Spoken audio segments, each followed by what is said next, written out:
Hey everybody, hope you're having a good day. Just wanted to talk to you and share some thoughts.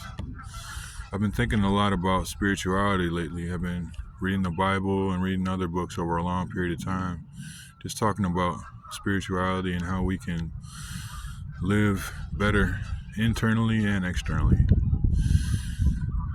Things that are happening in the world right now are hard to see sometimes. A lot of what we see on the news is a lot of chaos in some places.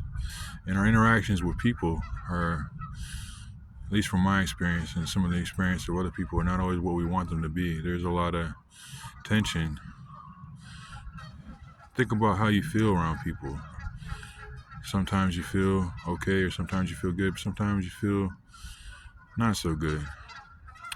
From my own personal experiences, I feel hard emotions like anger and sometimes hatred and fear.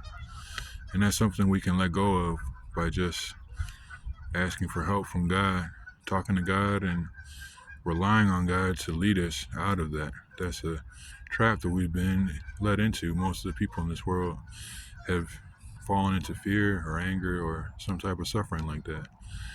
And just doing the best you can and living the way you really want to live, talking to God and asking Him or her to lead you and guide you to be free of that internally and in your world. Talk to God and ask God to lead you. Some people go through life without having to suffer, and they're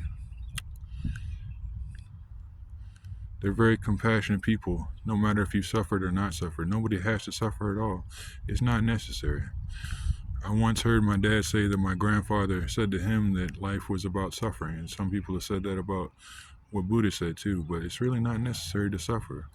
And if you are suffering, there's a way to get out of it. Just ask God for help and choose to love. Forgive what needs to be forgiven and let your heart guide you. It'll lead you the right way. There's a few books that I really like a lot that have helped me out a lot. One of them is called Love Without End. And there's a sequel to that book called The Keys of Yeshua. And there's a book called The Course in Miracles. Those are very good books. There's another really good book called The Universal Christ. Those are really cool books to check out. And they have a lot to do with being free of the mind being chaotic and at war within yourself.